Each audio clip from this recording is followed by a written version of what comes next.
제9장. 그달 29날에 이스라엘 자손이 다 모여 금식하며 굵은 베옷을 입고 티끌을 무릅쓰며 모든 이방 사람들과 절교하고 서서 자기의 죄와 조상들의 허물을 자복하고 이날의 낮 4분의 1은 그 제자리에 서서 그들의 하나님 여호와의 율법책을 낭독하고 낮 4분의 1은 죄를 자복하며 그들의 하나님 여호와께 경배하는데, 레위 사람 예스와와 바니와 간미엘과 스바냐와 분니와 세레바와 바니와 그나니는 단에 올라서서 큰 소리로 그들의 하나님 여호와께 부르짖고, 또 레위 사람 예스와와 간미엘과 바니와 하삼느야와 세레바와 호디야와 스바냐와 부다히야는 이르기를, 너희 무리는 마땅히 일어나 영원부터 영원까지 계신 너희 하나님 여호와를 송축할지어다. 주여, 주의 영화로운 이름을 송축할 것은 주의 이름이 존귀하여 모든 송축이나 찬양에서 뛰어남이니이다. 오직 주는 여호와시라.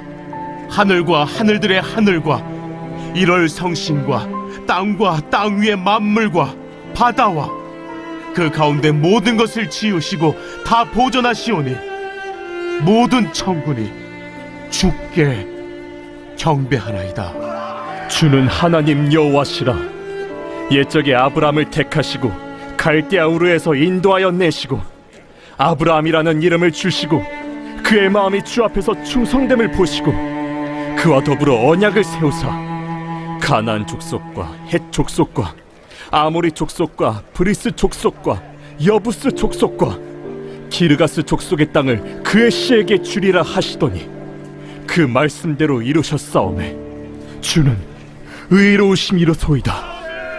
주께서 우리 조상들이 애굽에서 고난받는 것을 감찰하시며 홍해에서 그들의 부르짖음을 들으시고 이적과 기사를 베푸사 바로와 그의 모든 신하와 그의 나라 온 백성을 치셨사오니 이는 그들이 우리의 조상들에게 교만하게 행함을 아셨습니다.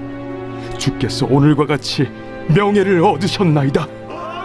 또 주께서 우리 조상들 앞에서 바다를 갈라지게 하사 그들이 바다 가운데를 육지같이 통과하게 하시고 쫓아오는 자들을 돌을 큰 물에 던짐같이 깊은 물에 던지시고 낮에는 구름 기둥으로 인도하시고 밤에는 불 기둥으로 그들이 행할 길을 그들에게 비추셨사오며 또 시내산에 강림하시고 하늘에서부터 그들과 말씀하사 정직한 규례와 진정한 율법과 선한 율례와 계명을 그들에게 주시고 거룩한 안식일을 그들에게 알리시며 주의 종 모세를 통하여 계명과 율례와 율법을 그들에게 명령하시고 그들의 굶주림 때문에 그들에게 양식을 주시며 그들의 목마름 때문에 그들에게 반석에서 물을 내시고 또 주께서 옛적에 손을 들어 맹세하시고 주겠다고 하신 땅을 들어가서 차지하라 말씀하셨사오나. 오늘 느헤미야 9장 말씀 함께 살펴보겠는데요. 원래 이 9장은 1절부터 38절입니다.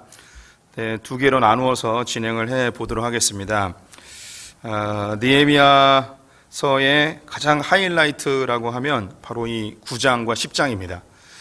성벽을 완성하는 것과 더불어 이스라엘 공동체가 하나님 안에서 새로워지는, 개혁되어지는 신앙이 회복되고 하나님 앞에서 새로운 공동체, 새로운 믿음의 공동체로 태어나는 아주 중요한 신앙 고백이 있는 것이 바로 이 9장과 10장입니다. 그래서 여기서 다루어야 될 내용이 제가 이제 유인물로 나눠준 것보다 더 풍성하게 많이 있는데요. 우리 성도님들과 나눌 수 있는 분량만큼 한번 나눠보도록 하겠습니다. 오늘 1절부터 15절까지 한번 봤는데요. 유인물 보면서 진행해 보도록 하겠습니다. 먼저 서론 읽어보도록 하겠습니다. 오늘 제목은 새 공동체의 신앙 고백입니다. 남유다의 멸망으로 바벨론의 포로로 끌려간 이스라엘 백성들은 자신들의 성전과 이스라엘 공동체의 회복을 갈망하고 있었습니다. 하나님의 약속대로 이스라엘은 70년 만에 예루살렘으로 돌아오게 되었고 성전도 완성이 되었습니다. 하지만 그들의 삶은 바뀌지 않았습니다. 먹고 살기 위해 이방 여인들과 결혼을 하였고 성전 제사는 종교화되었습니다. 하지만 하나님의 열심은 에스라와 느헤미야로 나타나게 됩니다. 말씀 공동체를 만들기 위해 에스라를 준비시키셨고 성벽 완성을 위해 성벽 완성을 통한 올바른 신앙 공동체를 완성하기 위해 느헤미야를 보내십니다.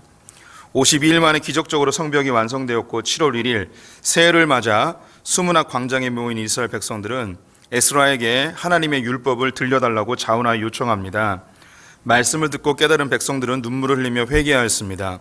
제사장들과 백성들의 지도자들은 말씀 가운데 깨달은 초막절을 전국적으로 지키라 명령하였는데 이것은 여호수아 이후 가나안 땅에서 처음으로 발생한 놀라운 사건이었습니다. 초막절 7일 동안 백성들은 에스라가 알려주는 율법의 말씀을 귀담아 듣는 놀라운 광경이 일어납니다. 오늘 9장은 이렇게 7일 동안의 초막절을 지키고 8일째 되는 날 규례를 따라 성회, 안식일로 모인 현장입니다. 이곳에서 이스라엘 백성들은 자신들의 죄를 고백하며 하나님의 은혜와 공의를 인정합니다. 더불어 앞으로 하나님의 말씀대로 살아가겠노라는 능동적이고 자발적인 헌신을 고백합니다.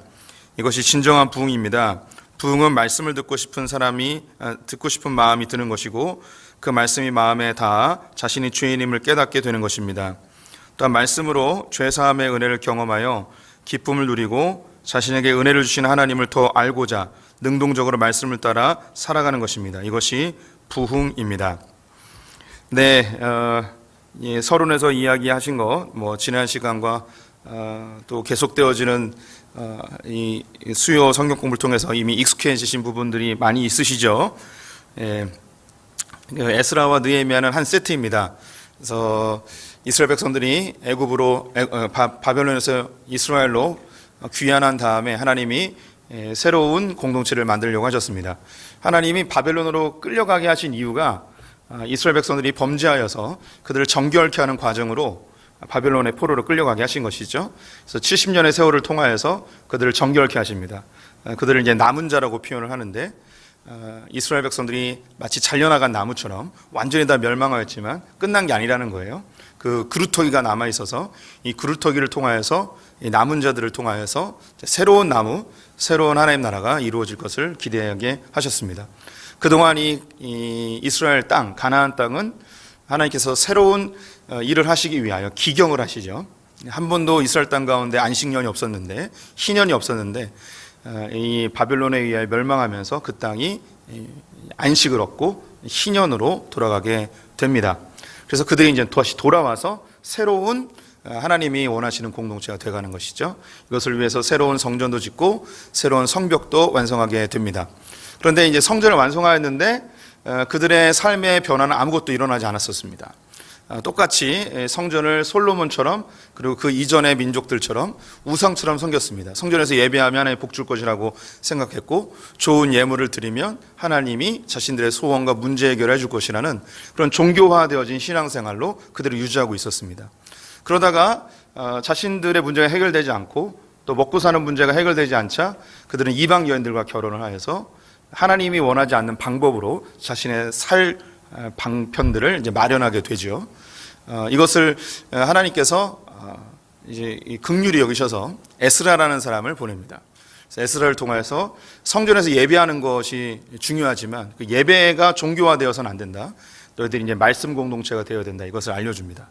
에스라서에서 이야기하는 건 성전을 중심으로 한 예배 공동체, 그리고 성전에서 받은 그 말씀대로 살아가는 말씀 공동체가 되어야 함을, 새로운 공동체, 새로운 신앙 공동체는 예배 공동체, 말씀 공동체여야 함을 에스라서에서 알려주었습니다.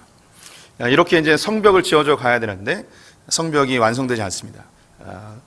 그들이 성전을 짓고 난 이후에 거의 100여 년이 지나서 이제 성벽을 느헤미야가 짓게 됩니다. 예배도 드리고 말씀대로 사는데 하나님 나라가 없는 거예요. 하나님 공동체가 이루어지지 않은 거죠. 다 흩어져서 개별적으로 신앙생활도 하고 몸부림치지만 계속 이방 세력에 의해서 그들이 ht어지고 또 그들이 고난을 당하고 합니다. 그래서 반드시 공동체를 이루어서 하나님 나라를 이루어서 하나님 나라가 확장되어지고 그러는 것이 하나님의 꿈이었습니다. 그래서 느헤미야를 보내서 성벽을 52일 만에 짓게 하고 성문을 달고 이 성 안에 살면서 믿음의 공동체를 만들어가게 됩니다. 우리 성도님들이 반드시 이제 신앙생활에서 아셔야 되는 게, 얘가 예배를 잘 드려요. 하나님께 예배를 잘 드립니다. 그리고 말씀대로 살려고 노력하고 묵상도 하고 말씀에 능숙하고 합니다. 그 다음에 반드시 이어져야 되는 게 뭐냐면 공동체를 이루셔야 됩니다. 반드시 믿음의 공동체를 이루어서 공동체 안에서 공동체가 확장되고 하나님 나라가 확장되는 것을 보셔야 됩니다. 신앙생활은 결코 혼자 할 수 없습니다. 반드시 사단의 유혹이 있고 넘어지게 되어 있습니다. 그리고 이 복음은 확장성을 가지고 있기 때문에 공동체를 통하여서 확장돼야 됩니다. 반드시 복음은 확장돼야 됩니다. 복음이 확장되지 않으면 그 공동체는 반드시 문제가 생기고 급속히 노화되어서 멸망하게 되어 있습니다. 이것은 뭐 성경에 나와 있는 진리입니다. 이것을 거스를 수가 없습니다. 제가 늘 말씀드리지만 세계 인류 역사 가운데 교회가 100년 이상 부흥하는 교회는 없습니다. 한 교회가 100년 이상 부흥을 하지 못하지만 그 교회가 또 다른 교회를 낳고 또 다른 교회를 낳으면 그 부흥은 계속해서 이어져 가게 되는 것이죠. 인간과 똑같습니다. 그 누구도 100년 이상 생산력 있게 살 수가 없습니다. 하지만 이 생산력은 아들을 낳고 또 자녀를 낳으면 그 생산력이 계속해서 전달되어지는 것이죠. 교회도 마찬가지예요. 우리 성도님들은 혼자서 열심히 신앙생활을 한다고 해서 하나님 나라가 확장되거나 이게 재생되지 않습니다. 절대 그렇지 않습니다. 반드시 교회 공동체를 통해서 하나님 나라를 확장해 나가는 이 수고를 하셔야 합니다. 그러면 이 공동체는 어떤 공동체인가? 이제 오늘 나오는 이 9장과 10장이 이 하나님의 공동체, 이 공동체는 어떤 공동체인가? 신앙의 공동체이고 신앙 고백의 공동체입니다. 그 어떤 신앙의 고백들이 있는지 함께 살펴보도록 하겠습니다. 1절과 2절 우리 성도님들이 읽어봐 주세요. 시작. 그달 스무나온 날에 이스라엘 자손이 다 모여 금식하며 굵은 베옷을 입고 티끌을 무릅쓰며 모든 이방 사람들과 절규하고 서서 자기의 죄와 조상들의 허물을 자복하고. 네, 1번입니다. 새로운 이스라엘 공동체는 초막절 절기를 마무리하고 성회에 모이게 됩니다. 이때 하지 않은 것은 무엇일까요? 1번 잔치, 2번 굵은 베옷을 입음, 3번 티끌을 무릅씀, 4번 이방 사람과 절교, 5번 자기의 죄를 회개, 6번 조상들의 허물을 회개. 네, 굉장히 잘 맞히셨습니다. 1번 잔치가 아니었고 금식을 하였습니다. 초막절 후 성일 아닥사스 왕 20년 2월 수상궁을 떠나 예루살렘에 도착한 느헤미야는 52일 만에 예루살렘 성벽을 완성하였습니다. 7월 1일 새해를 맞아 백성들은 성벽 봉헌식을 겸하여 수문화 광장으로 모였습니다. 성벽이 달려 완성된 예루살렘 성벽을 바라본 이스라엘 백성들은 언약을 지키시는 하나님의 위대하심에 감격하여 에스라에게 율법책을 낭독해 주길 요청하였습니다. 에스라는 수문화 광장에 직접 만든 강단을 세우고 곳곳에 통역과 설명을 위한 레위인들을 세웁니다. 그리고 율법책을 낭독하죠. 율법을 듣던 백성들은 감격과 회개의 눈물을 흘리기 시작하였습니다. 이를 본 느헤미야와 레위 사람들은 성벽 건축과 더불어 새로운 이스라엘 공동체를 시작하는 새해이기에 기뻐하고 크게 즐거워하라고 권면을 하였습니다. 그럼에도 불구하고 백성의 지도자들, 제사장들, 그리고 레위인들이 에스라에게 율법을 더 알려달라고 다음 날에도 찾아왔습니다. 말씀을 듣던 그들은 자신들 앞에 7월 15일 초막절이 가까움을 깨닫게 되었습니다. 바벨론 포로 생활 중에 한 번도 지키지 않았던 초막절, 또한 자신들의 부모 세대로부터 초막절을 지키라는 명령을 받아본 적이 없었습니다. 그런데 이스라엘 공동체가 반드시 지켜야 할 세 가지 명절, 유월절, 맥추절, 초막절 중에 하나라는 것을 깨닫고 전국적으로 초막절을 준비하도록 명령하였습니다. 이와 같이 초막절을 자발적으로 전국적 절기로 지킨 것은 이스라엘이 가나안 땅에 들어온 이후 처음이라고 기록을 하고 있습니다. 이렇게 해서 7월 15일부터 7일 동안 초막절 행사를 보내게 됩니다. 이때에도 에스라는 7일 내내 하나님의 율법책을 낭독하였는데요. 지금도 초막절에는 이스라엘에서 율법책을 읽는 전통을 따르고 있습니다. 네, 이미 설명을 하긴 했는데 글로 보는 거하고 또 귀로 듣는 거하고 또 이게 기억이 또 다르더라고요. 제가 읽어드리면 잘 잊어버려요. 이게 참 신기합니다. 근데 눈을 보고 이렇게 얘기하면 조금 더 기억을 잘 하시더라고요. 그래서 똑같은 건데 또 설명을 잠깐 해드릴게요. 처음 오신 분들이 좀 있으셔서 글로 읽는 것보다 다시 설명을 해드리도록 하겠습니다. 6월 15일 날 성벽을 완성하였습니다. 52일 동안 열심히 자원하여서 성벽을 짓던 사람들이 일단 집으로 돌아갑니다. 5일의 기간이 남아있었고 이 5일 동안 성벽의 문을 닫니다. 그리고 이 예루살렘 성에 살아야 될 사람들을 선택을 해야 되는데 그래서 인구조사를 하게 되고 그 과정 속에서 에스라 에스라가 기록해 놓았던 첫 번째 그 명단을 이제 받게 되죠. 에스라가 기록한 게 아니고 처음 올 때 이 스룹바벨과 함께했던 그 명단을 확보하게 됩니다. 예, 그러면서 그 중에 10분의 1을 예루살렘 성 안에 살게끔 합니다. 그리고 자원하는 사람들이 살게 되죠. 그래서 이제 12장에 가게 되면 이제 봉헌식을 하게 되는데 이 봉헌식을 맞추어서 흩어졌던 그 사람들이 수문학 광장으로 다 모이게 되었습니다. 이스라엘 백성들이 다 모인 거죠. 근데 이제 집에 돌아갔다 와 보니까 성문도 달려 있고 이제 성벽이 멋지게 다 단장이 되어 있습니다. 일했던 사람들은 이미 봤지만 일하지 않고 집에 있던 사람들은 이제 같이 온 거죠. 부인도 오고 애들도 오고 할아버지 할머니도 와서 보니까 이게 뭐 으리으리하게 멋지게 성벽이 있는 거죠. 얼마나 감격적이었을까요? 100년 동안 못 짓고 있었거든요. 다 돌아왔는데 귀환하고 100년이 지났는데 이제서야 완성되어지는 그 또 스룹바벨이 52일 만에 멋지게 완성해낸 이 예루살렘 성벽을 보면서 굉장히 감격해하면서 하나님 말씀하신 게 정말 이루어지는구나. 주님이 말씀하신 것은 반드시 성취되는구나. 이런 감격이 막 몰려온 것입니다. 그래서 에스라를 찾죠. 에스라가 묵묵히 13년 동안 유대 땅 곳곳을 돌아다니며 말씀으로 회복시키는 운동을 하였는데 에스라 선지자님, 제사장님 오셔서 우리에게 말씀을 알려주십시오. 말씀대로 성취되었는데 주님이 또 어떤 말씀을 하고 있는지 이 모세오경에 어떤 약속들을 더 하고 있는지 알고 싶습니다. 그래서 막 얘기해 달라고 합니다. 그때 아마도 신명기를 이야기한 것 같아요. 신명기에 보게 되면 이스라엘 백성들이 어떻게 하면 복을 받고 어떻게 하면 저주를 받고 그래서 어떻게 하면 이 땅에서 쫓겨나게 되고 쫓겨나지만 하나님이 반드시 돌아오게 한다는 그런 약속의 말씀들이 있습니다. 그런 말씀들을 들으면서 펑펑 우는 거죠. 회개도 되고 감격도 되고 너무너무 하나님께 감사하기도 하고 많이 우니까 느헤미야가 오늘은 이렇게 봉헌식도 하고 이제 새로운 믿음의 공동체가 되어서 새해가 되었다. 7월 1일이 새해거든요. 이제 새로운 공동체로 새로운 해를 맞이하였으니 슬퍼하지 마라. 이제 우리가 이제부터 잘하면 된다 하면서 먹고 마시고 오늘은 즐거워해라. 그런데 즐거워하라고 그러는데 감격과 또 회개의 눈물을 막 흘립니다. 집에 돌아가야 되는데 그 다음날 또 모입니다. 그래서 느헤미야 그 에스라에게 어제 못 읽어줬던 다른 말씀들도 우리에게 알려주십시오. 그러다가 아마도 창세기부터 읽어준 것 같아요. 그러다가 레위기에 보게 되면 그리고 신명기에도 출애굽기에도 나오는데 너희들이 가나안 땅에 들어가면 3개의 명절을 꼭 지켜야 된다. 유월절과 맥주절과 초막절이다.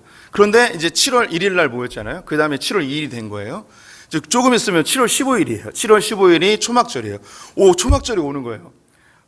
자신들이 바벨론에 끌려가서 한 번도 안 지켜봤고 자기의 부모님들이 너희들이 7월 15일이 되면 초막절을 지켜야 된다고 말씀도 안 해줬어요. 한 번도 지내보지 않았는데 반드시 이 3번은 꼭 예루살렘 성전에 올라와서 이 절기를 지켜야 된다는 말씀을 딱 듣고 어머 이거 우리가 한 번도 안 지켰네요. 이걸 꼭 지켜야겠습니다. 그래서 제사장들과 레위인들과 지도자들이 전국에 다 이야기합니다. 빨리 가서 각종 나무 잎을 준비해가지고 7월 15일 날 초막을 짓고 여기서 일주일 동안 하나님을 경배하고 하나님이 주신 말씀을 잘 읽어보자 하면서 이제 명절을 지키게 합니다. 이게 이스라엘 백성들이 가나안 땅에 들어온 이후 여호수아 때부터 지금까지 자발적으로 전 국민이 다 함께 초막절을 지킨 게 이게 처음이라는 거예요. 처음. 예. 처음이라는 거예요. 대단한 일입니다. 대단한 일. 예. 글씨로 읽은 거랑 설명을 해주니까 훨씬 잘 들어오죠. 신기해요. 예. 예. 이게 참 신기합니다. 예. 계속 읽어볼게요. 이제 초막절 절기를 마치고 8일째 되는 날 7월 24일 성회 안식일이 되어 다시 이스라엘 백성들이 수문학 광장에 모이게 되었습니다. 그런데 복장이 독특합니다. 이스라엘 백성들은 자발적으로 금식을 선포하고 굵은 베옷을 입고 티끌을 머리에 뿌리고 온 것입니다. 굵은 베옷과 티끌을 머리에 뿌리는 것은 회개와 슬픔의 의미를 담고 있습니다. 이들이 회개와 슬픔의 금식을 선포한 이유는 그들의 행동을 통해 알 수 있습니다. 모든 이방 사람들과 절교하고 자기 죄와 조상들의 허물을 자복하고 이방 사람들과의 절교는 포로 귀환 후에도 자행되었던 이방 여인들과의 결혼을 비롯한 이방 문화와 종교까지도 다 포함됩니다. 절교라는 단어는 분리하다, 단절하다는 뜻으로 하나님께로 완전히 돌아선 거룩한 삶, 구별된 삶을 의미합니다. 자신들의 죄는 33절에서 37절에 조상들의 허물은 16절에서 30절에 구체적으로 이야기를 하고 있습니다. 이제 이후에 이걸 보게 될 겁니다. 특별히 2절에서 주의해야 될 것이 있는데요. 안타깝게도 한글 성경에는 빠져 있는데요. 무엇이 빠져 있냐면 주어가 빠져 있어요. 이스라엘 자손은 모든 이방 사람들과 관계를 끊었다. 그들은 제자리에 선 채로 자신들의 허물과 조상의 죄를 자백하였다. 오늘 본문은 하나님 앞에서 구별된 삶을 실천하고 자신과 조상들의 죄를 회개하여 새로운 공동체의 출발을 선언하는 믿음의 공동체를 이스라엘 씨로 묘사하고 있습니다. 이 씨, 후손은 메시아가 성취하는 참된 이스라엘 공동체와 직접적으로 연관이 있는 단어입니다. 우리나라 성경에는 이 단어가 눈에 확 들어오지 않습니다. 영어로 하면은 그 영어 단어가 씨드예요. 씨드. 우리나라로 번역하면 그 발음이 비슷해요. 씨앗, 씨. 영어로는 씨드, 한국말로는 씨. 똑같죠? 그래서 모든 언어는 원래 하나였다. 이런 증거가 여기에 나올 수 있습니다. 씨앗이라는 뜻이 영어로 씨드예요. 영어로, 한국말로 씨앗, 씨입니다. 여기에 이스라엘 자손이라고 묘사했는데 이 씨드라는 후손이라는 단어를 특별히 사용하고 있어요. 그런데 안타깝게도 한글 성경에는요, 이전에 이스라엘의 후손이라는 단어가 빠져 있습니다. 이 단어가 굉장히 중요한 게 뭐냐면 창세기부터 특별히 창세기 3장에 여자의 후손이 뱀의 후손과 원수가 되게 할 것이다. 여기서 이 후손이 바로 이 단어입니다. 이 단어 시드라고 영어로 표현되는 이 후손입니다. 그래서 성경 전체에 흐르고 있는 굉장히 중요한 단어가 이 후손 씨 이 단어 굉장히 중요합니다. 그런데 오늘 이것을 사용하고 있어요. 아까도 말씀했듯이 하나님께서 바벨론의 포로 과정을 통해 이스라엘 백성들을 정결케 하고 새로운 이스라엘 공동체를 만들려고 하는데 이 새로운 이스라엘 공동체의 특징, 하나님이 70년 동안 바벨론 포로 생활을 통하여서 정결케 한 그 특징이 뭐냐? 이제 여기서 이제 처음 등장하는 거예요. 2절 말씀 제가 다시 읽어보면 모든 이방 백성들과 절교하고 서서 자기의 죄와 조상들의 허물을 자복하고 두 가지 특징이 나오죠. 이방 사람들과 절교하고 자기의 죄와 조상들의 죄를 자복하여 회개하는 사람들이 바로 새로운 공동체의 가장 명확한 특징으로 나타난 거예요. 즉, 이 세상과 구별하여서 거룩한 삶을 살고 내가 죄인입니다. 근데 이 죄는 나의 죄뿐만 아니라 나의 조상 아담으로부터 흘러오는 그 원죄까지도 나는 본질상 죄인입니다. 내가 지은 죄뿐만 아니라 내 안에 죄의 DNA가 깊숙이 있어서 내 힘으로는 이 죄를 해결할 수 없다고 고백하는 사람들, 이 사람들이 바로 하나님의 자손, 새로운 공동체, 믿음의 공동체의 가장 명확한 특징입니다. 여기서 아멘이 나올 줄 알았는데 안 나와서 특징입니다. 할렐루야. 계속 읽어볼게요.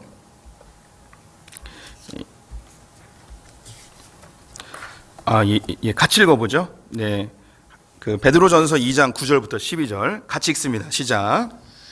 그러나 너희는 택하신 족속이요 왕 같은 제사장들이요 거룩한 나라요 그의 소유가 된 백성이니 이는 너희를 어두운 데서 불러내어 그의 기이한 빛에 들어가게 하시니에 아름다운 덕을 선포하게 하려 하심이라.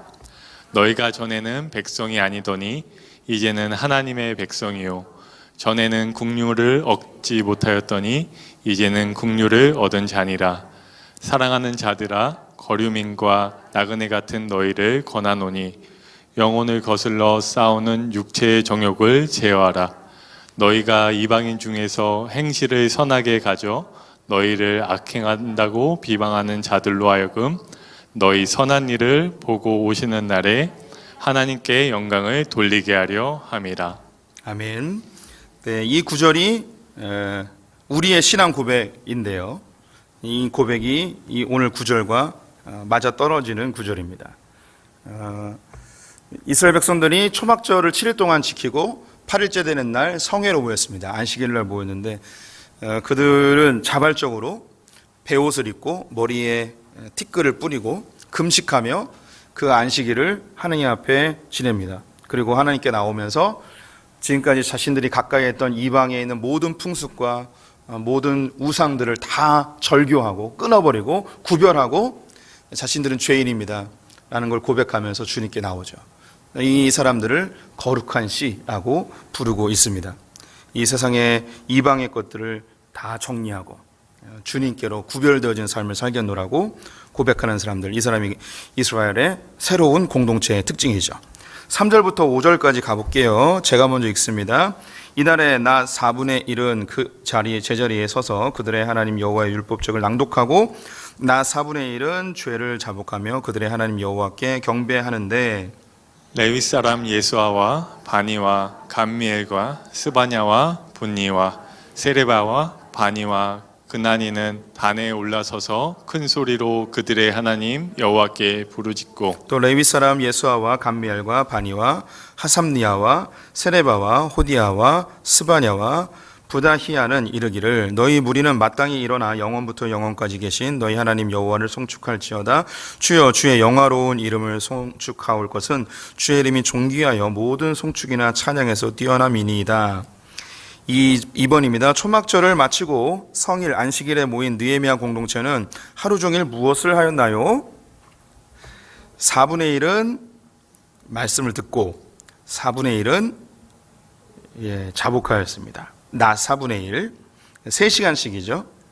아마도 9시부터 12시까지는 말씀을 듣고 12시부터 3시까지는 그 말씀을 근거로 하나님께 회개하는 시간을 가진 것 같습니다. 회개와 경배의 시간. 네, 율법책 낭독과 회개 그리고 경배. 본문은 느헤미야 공동체가 성회로 모여 무엇을 하였는지 구체적으로 언급하고 있습니다. 그들은 낮 4분의 1, 3시간 동안 율법을 듣고 또 4분의 1, 3시간 동안 죄를 회개하며 여호와께 경배하는 시간을 가졌습니다. 이 일에 레위 사람들이 선두에 있었습니다. 예수와 바니, 감미엘, 스바냐, 분니, 세레바, 바니, 그나니 등입니다. 이들은 계속적으로 백성들 사이에 서서 율법을 통역해주고 설명해주는 역할을 감당하고 있었습니다. 말씀을 들으며 통역하던 레위인들이 먼저 감동하여 여호와께 찬양합니다. 모두 일어나서 주 너희 하나님을 찬양하여라. 뒤를 이어 백성들도 찬양에 동참합니다. 영원전부터 영원까지 주님의 영화로운 이름은 찬양을 받아 마땅합니다. 어떠한 찬양이나 송축으로도 주님의 이름을 다 기릴 수 없습니다. 라고 레위인이 먼저 찬양하자 백성들이 화답하는 형식을 가졌습니다. 6절부터 8절까지 교독해 봅니다. 성도님들 먼저 읽어주세요. 시작.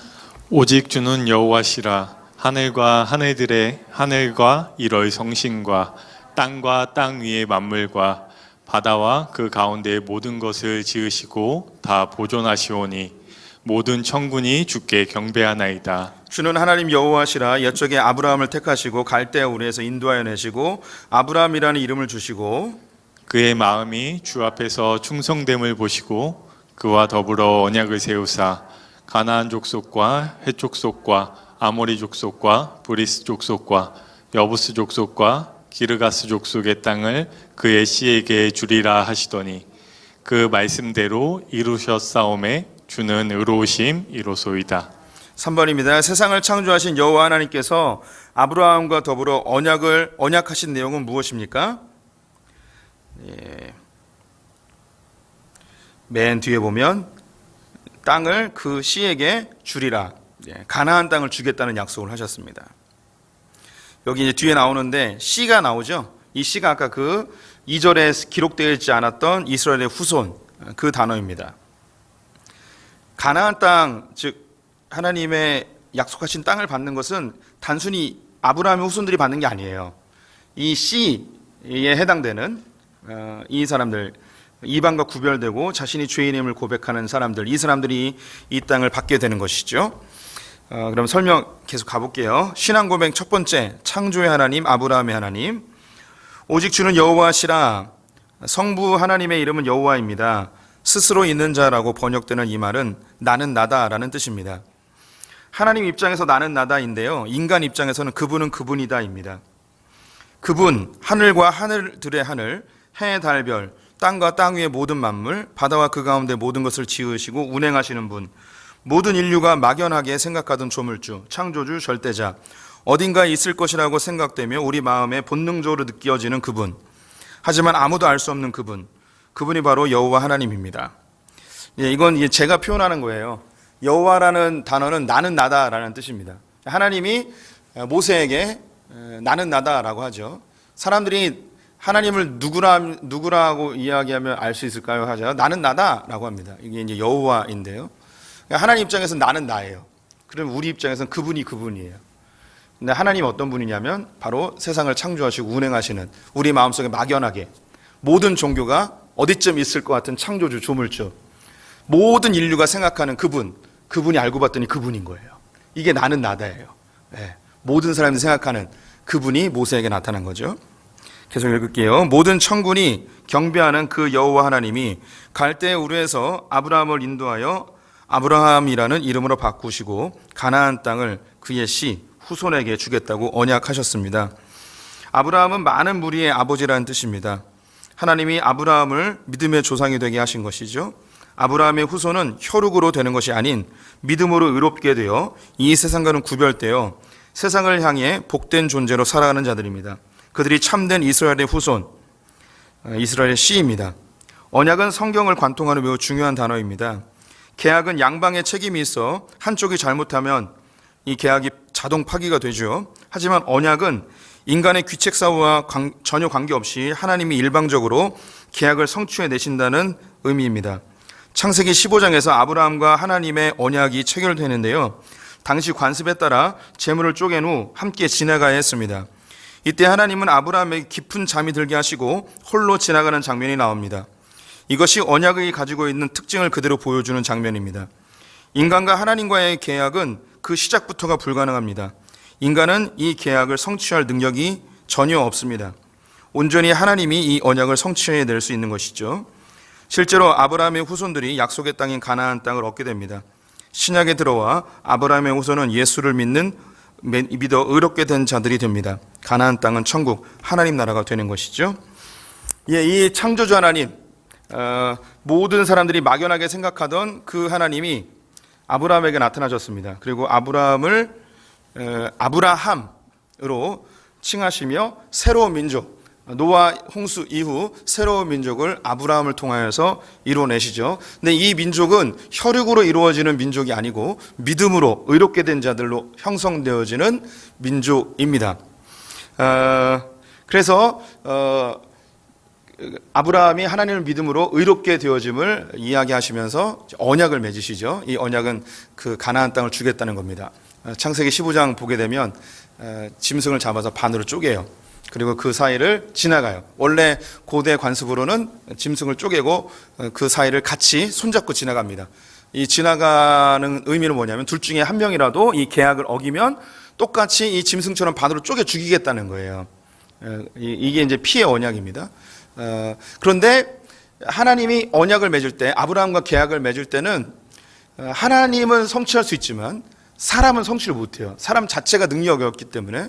그래서 아브라함을 잠재워 버리세요. 그리고 하나님이 혼자 지나가시죠. 네가 어떠하든, 네가 나의 명령을 잘 따르든 따르지 않든 관계없이 나는 너와 맺은 이 약속을 내가 반드시 성취해내리라. 이것을 이제 언약이라고 이야기합니다. 그래서 우리 성도님들이 신앙생활을 하거나 일상생활 속에서 계약적 사고를 하면 안 돼요. 우리는 세상 사람이 아니기 때문에 우리는 언약적 사고를 해야 하는 거예요. 우리는 상대방이 하는 것만큼 해요. 그리고 절대 손해보려 하지 않습니다. 이제 언약적 사고는 그 사람이 하든 안 하든 나의 책임을 다하는 거예요. 이때 하나님의 긍휼이 임하게 됩니다. 이 부분을 여기서 이제 다 설명할 수는 없고요. 우리 성도님들 가정생활 하다 보면 배우자와의 관계 속에서 내가 그 설거지를 하면 저 사람은 쓰레기를 치울 거야. 이렇게 생각하잖아요. 이런 생각을 하면 안 되는 거예요. 더 이상 안 하겠습니다. 바뀔 수 없다는 걸 알게 됐습니다. 눈빛들을 보니까 당연히 해야지라는 눈빛들. 그럼에도 불구하고 이제 언약적 사고는 상대방이 하든 안 하든 나의 것을 하는 거예요. 네가 설거지를 안 하면 나는 쓰레기를 안 치워. 이게 아니라 네가 설거지를 하든 안 하든 나는 쓰레기를 치우겠어. 이게 이제 언약적 사고입니다. 넘어가 보도록 하겠습니다. 9절부터 10절. 교독해 보겠습니다. 제가 먼저 읽을게요. 주께서 우리 조상들이 애굽에서 고난받는 것을 감찰하시며 홍해에서 그들의 부르짖음을 들으시고 이적과 기사를 베푸사 바로와 그의 모든 신하와 그의 나라 온 백성을 치셨사오니 이는 그들이 우리의 조상들에게 교만하게 행함을 아셨습니다. 주께서 오늘과 같이 명예를 얻으셨나이다. 또 주께서 우리 조상들 앞에서 바다를 갈라지게 하사 그들이 바다 가운데를 육지같이 통과하게 하시고 쫓아오는 자들을 돌을 큰 물에 던짐같이 깊은 물에 던지시고. 4번입니다. 애굽이 하나님께 징계를 받은 이유는 무엇인가요? 10절에 있습니다. 교만하게 행하여 교만함 때문에 멸망하였습니다. 교만은 패망의 선봉이라 하는 것이 일반 개인들에게만 해당되는 게 아닙니다. 이 세상 전체를 이끌어 가신 하나님의 질서입니다. 교만함은 하나님이 하신 것을 자신이 했다고 생각하는 거죠. 그래서 하나님은 이 교만한 자들을 패하시고 겸손한 자를 구원하십니다. 이것이 이제 민족에게도 국가에게도 해당이 되는데요. 신앙 고백 두 번째, 구원의 하나님. 느헤미야 공동체의 두 번째 신앙 고백은 출애굽 사건과 관련된 구원의 하나님이십니다. 하나님은 70명의 야곱의 가족들을 애굽으로 보내셔서 400년 사이에 장정만 60만 명이 넘는 큰 민족이 되게 하셨습니다. 당시 고대 중동에서 가장 강력한 나라가 애굽이었고 땅도 없던 이스라엘이 성장하는데 최적의 장소였습니다. 애굽을 신생아 이스라엘의 인큐베이터로 활용한 것이죠.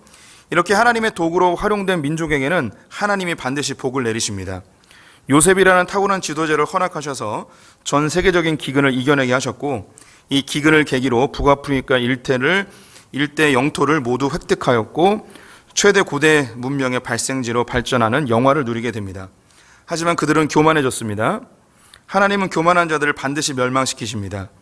애굽은 이스라엘이 성장하는 과정에 활용되었죠. 이를 위해 부강한 나라로 만들어 주셨습니다. 하나님은 애굽의 왕조를 바꾸시며 이스라엘 백성들을 고난 가운데로 인도하셨습니다. 이것은 고난 중에 하나님을 찾고 본향인 가나안 땅을 바라보게 하기 위한 장치였습니다. 하나님은 이스라엘 백성들의 고난을 감찰하셨고 모세를 통해 구원하기로 작정하셨습니다. 모세를 애굽의 바로에게 보냈지만 애굽의 바로는 교만하여서 거절하였습니다. 결국 10개의 재앙이 임하여 겨우 허락하였습니다. 그 후 홍해에 가로막힌 이스라엘을 되찾기 위해 애굽의 군사들은 총 출동하였고 하나님은 교만한 애굽의 군사들을 깊은 물에 던져 버리셨습니다. 네, 이 부분이 성경 전체에 흐르고 있는 하나님이 자기 백성을 다루시는 방법입니다. 요 이제 설명으로도 이해되셨으면 너무 좋은데요. 다시 좀 이야기를 해드리면 이스라엘 백성들이 70여 명이 애굽으로 내려갑니다. 그곳에서 한 200만 명, 300만 명으로 성장하게 되죠. 그들은 땅도 하나 없었어요. 그들이 갖고 있었던 땅이라면 아브라함이 자기 아내를 위해서 마련한 무덤 하나였습니다. 그들이 이 가나안 땅에 있었으면 그렇게 큰 민족으로 성장할 수가 없습니다. 반드시 주변에 공격들을 당하게 되고 수많은 전쟁 속에서 사람들이 많이 희생되었을 것입니다.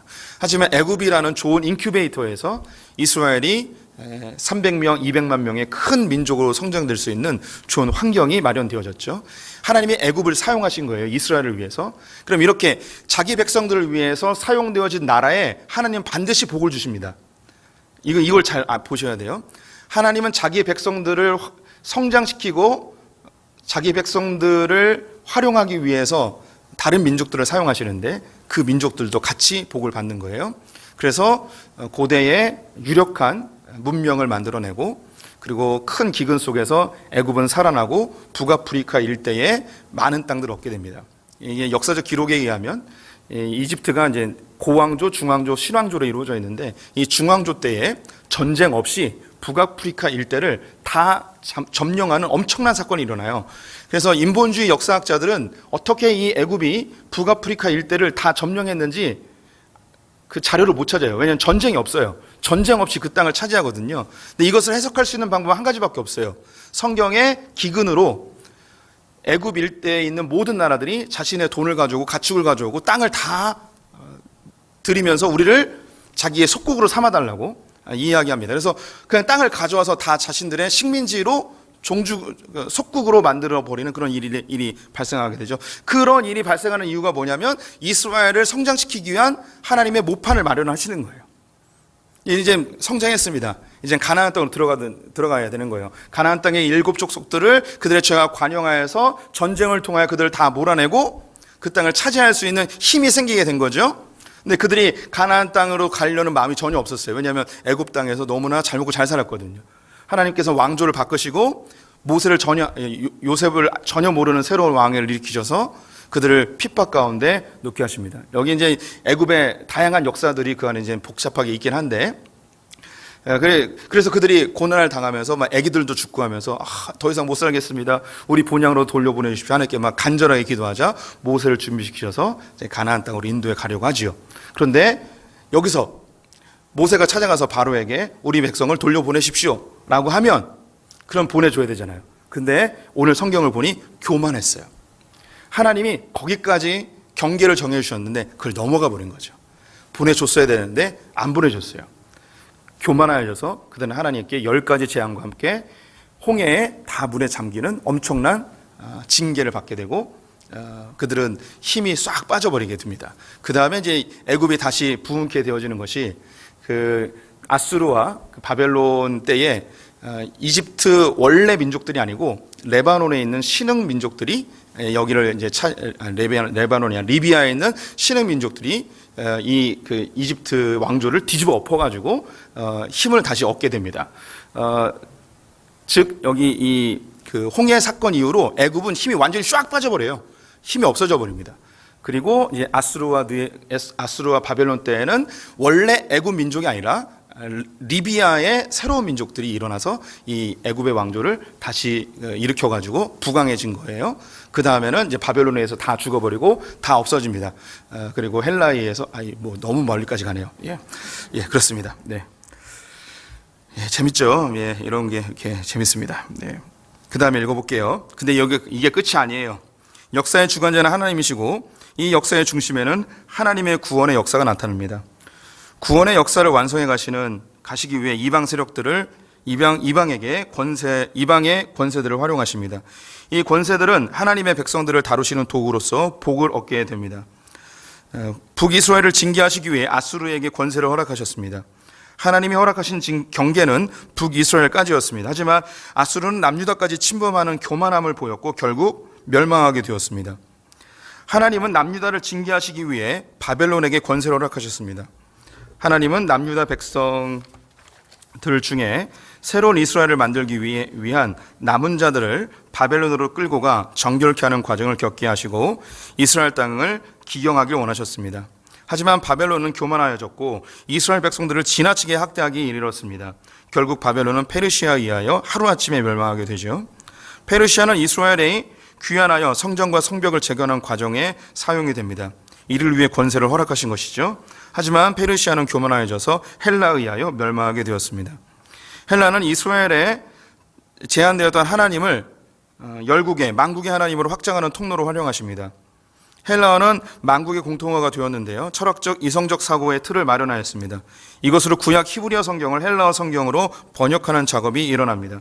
하지만 헬라는 교만하여져서 이스라엘의 성전을 훼손하고 종교를 제거하려고 하였습니다. 결국 헬라는 로마에 의하여 멸망당하게 되지요. 로마는 군사력으로 세계를 제패하였고 법으로 거대 제국을 통치하였습니다. 복음은 로마가 닦아놓은 길로 로마 전역에 급속도로 전파가 되었습니다. 하지만 로마는 확장되는 기독교를 제거하기 위해 핍박하였고 로마 제국은 한순간에 고트족에 의하여 멸망하게 되었습니다. 이게 계속 그 세계 역사가 이렇게 흘러가는 거예요. 하나님이 제국을 일으키고 한 국가에 권세를 힘을 줍니다. 이건 복이라는 단어를 썼는데 복을 줍니다. 이 복을 주는 이유가 뭐냐면 그 복 안에서 하나님의 일이 일어나고 있는 거예요. 하나님의 백성들이 활동하고 있고 하나님이 거대한 역사에 그 복들을 활용하시죠. 근데 그 복을 가졌던 권세들이 교만해지면 이걸 싹 멸망시켜 버리십니다. 이게 하나님이 하시는 일이에요. 그럼 이제 우리에게 적용해 볼게요. 대한민국을 부욕해 하심은 대한민국 교회를 향한 하나님의 계획이 있기 때문입니다. 대한민국이 교만해지면, 교회가 교만해지면 하나님은 동일하게 우리를 큰 물에 던져버리실 것입니다. 대한민국이 복받은 이유는 이 대한민국이 받은 복 안에서 교회가 성장하기 위해서예요. 교회만 성장하는 게 아니고 대한민국이라는 이 울타리가 복을 받고 그 안에서 인큐베이터가 되어져서 교회가 함께 성장해 나가는 거죠. 그런데 이 나라가 교만해지거나 교회가 교만해지면 하나님이 이 교만한 대한민국을 한순간에 다 없애버리시는 것이죠. 그러면 하나님의 나라는 끝나는가? 그렇지 않죠. 또 다른 곳으로 촛대가 옮겨져서 하나님의 역사를 해 나가게 될 것입니다. 그래서 이 나라가 절대 교만해지면 안 돼요. 한국 교회가 절대 교만해지면 안 되는 것입니다. 12절부터 15절까지 교독해 볼게요. 제가 먼저 읽습니다. 낮에는 구름 기둥으로 인도하시고 밤에는 불 기둥으로 그들이 행한 일을 그들에게 비추셨사오며 또 시내산에 강림하시고 하늘에서부터 그들과 말씀하사 정직한 규례와 진정한 율법과 선한 율례와 계명을 그들에게 주시고 거룩한 안식일을 그들에게 알리시며 주의 종 모세를 통하여 계명과 율례와 율법을 그들에게 명령하시고 그들의 굶주림 때문에 하늘에서 그들에게 양식을 주시며 그들의 목마름 때문에 그들에게 반석에서 물을 내시고 또 주께서 옛적에 손을 들어 맹세하시고 주겠다고 하신 땅을 들어가서 차지하라 말씀하셨사오나 5번입니다. 하나님이 이스라엘 백성들을 위해 광야에서 행하신 것이 아닌 것은 무엇일까요? 1번 구름 기둥과 불 기둥, 2번 시내산 강림, 3번 규례와 율례와 율법을 주심, 4번 거룩한 안식을 알려주심, 5번 양식을 주심, 6번 반석에서 물을 안 주심. 네. 너무 쉽습니다. 신앙 고백 세 번째, 언약을 성취하시는 하나님. 니에미아 공동체의 세 번째 신앙 고백은 40년의 광야 생활 가운데 인도하심과 바울과 맺으신 언약을 성취하신 하나님이십니다. 하나님은 광야 생활 동안 낮에는 구름 기둥으로 밤에는 불 기둥으로 인도하셨습니다. 이스라엘 백성들의 첫 목적지는 시내산이었는데요. 이곳에서 하나님은 이스라엘 백성들과 민족적 언약을 맺으십니다. 아브라함과 맺었던 언약으로 인해 가나안 땅에 들어가게 될 것인데요. 그곳에서 어떻게 살아야 할지를 알려주는 것이 시내산 언약입니다. 이것이 계명, 율례, 율법으로 나타나는데 계명은 십계명이고요. 율법, 토라는 모세오경입니다. 규례는 가나안 땅에서 율법을 기반으로 한 규칙들입니다. 율례는 예수 그리스도가 성취할 구속사적 명령과 깊은 관련이 있습니다. 이 모든 것들은 가나안 땅에서 하나님의 통치와 다스림을 받는 나라를 만들기 위함입니다. 세계에 하나님의 소유된 백성으로 제사장 나라, 거룩한 족속으로 살게 하시려는 계획을 품으셨던 것이죠. 이스라엘 공동체의 가장 큰 특징은 바로 안식일을 거룩히 지키는 것임을 본문에서 알려주고 있습니다. 안식일을 거룩히 지키는 중심에는 예배가 자리하고 있습니다. 하나님께 나와 겸손히 하나님의 말씀을 듣고 다시 삶의 자리로 돌아가 말씀대로 살아내는 것이 예배 공동체의 진정한 모습이죠. 이때 놀라운 일이 벌어집니다. 굶주리지 않고 목마르지 않게 되는 것입니다. 이것이 이스라엘 백성 가운데의 실제가 되었고 예수님은 우리에게 무엇을 먹을까 마실까를 근심치 말라고 하셨습니다. 예수 그리스도의 십자가의 은혜로 구원받은 우리는 홍해를 지나는 세례를 받았습니다. 애굽의 군사들이 홍해에 던져졌듯이 우리의 모든 죄가 물속에서 씻겨졌고 우리는 새로운 피조물이 되었습니다. 우리는 성령님의 인도하심으로 본향까지 인도함을 받게 되는데 하나님의 자녀가 되는 권세를 얻었기 때문입니다. 이제 우리는 하나님의 나라 백성으로 하나님의 계명과 율례와 율법을 따라 살아가야 합니다. 우리는 하나님의 소유된 백성이 되었고 거룩한 나라이며 왕같은 제사장으로 온 세계에 하나님의 아름다운 덕을 증거하기 위해 부름을 받았습니다. 우리는 이 세상을 살면서 수없이 넘어지게 되는데요. 예배의 자리로 안식일마다 나와 자신을 정결케 하고 하나님의 말씀으로 스스로 돌아보고 다시 삶의 자리로 돌아가 말씀대로 사는 삶을 살아야 합니다. 이때 우리는 무엇을 먹을까 마실까를 근심치 않는 하나님의 공급하심을 경험하게 되어집니다. 네. 이스라엘 백성들의 삶이 곧 우리 크리스찬들의 삶으로 그대로 나타나게 됩니다. 이 부분도 더 설명할 게 많은데 더 설명하면 제가 제 생명의 대로 못 살 것 같아서 여기서 이제 마무리하고요. 우리 성도님들이 기억하실 게 있다면 오늘 2절 말씀에 하나님의 새로운 공동체의 특징이 있는데 그것은 뭐냐면 이방 사람들과 절교하고 자신들의 죄와 조상들의 죄를 고백하는 공동체가 진정한 믿음의 공동체의 가장 큰 특징입니다. 우리 크리스찬들이 누구냐? 세상으로부터 구별된 자들입니다. 교회가 에클레시아라는 이 단어가 세상에서 구별된 자라는 뜻입니다. 그러면 이 교회 공동체는 어떤 사람들이냐? 자신이 죄인임을 고백하고 예수 그리스도의 보혈이 아니면 살 수 없다고 고백하는 사람들이 교회 공동체에 모여 있는 거죠. 하나님께서 첫 번째 이스라엘 공동체는 다 죽여버렸죠. 바벨론의 포로를 갔다가 돌아오면서 그들을 정결케 하여 새로운 공동체를 만들었는데 그들의 신앙 고백이 뭐였냐면 이방 사람들과 절교하고 우리의 죄와 우리 조상들의 죄를 고백하는 이 공동체가 이스라엘의 씨, 이스라엘의 후손이라고 여기 기록하고 있습니다. 이제 우리가 이제 크리스찬들, 교회로 부름받은 우리들이 똑같은 거죠. 에클레시아 교회는 세상과 구별된 자들이고 이 교회의 한 구성원이 되는 자들은 내가 죄인임을 고백하고 예수 그리스도의 보혈이 아니면 살 수 없음을 인정하는 자들이 바로 교회 공동체입니다. 하나님은 바로 이 교회를 통해서, 우리 성도님들을 통해서 하나님 나라를 새롭게 만들어 가고 있습니다. 자부심을 가지시고 주님의 뜻대로 사는 분들 되시기를 축원드립니다. 기도하겠습니다.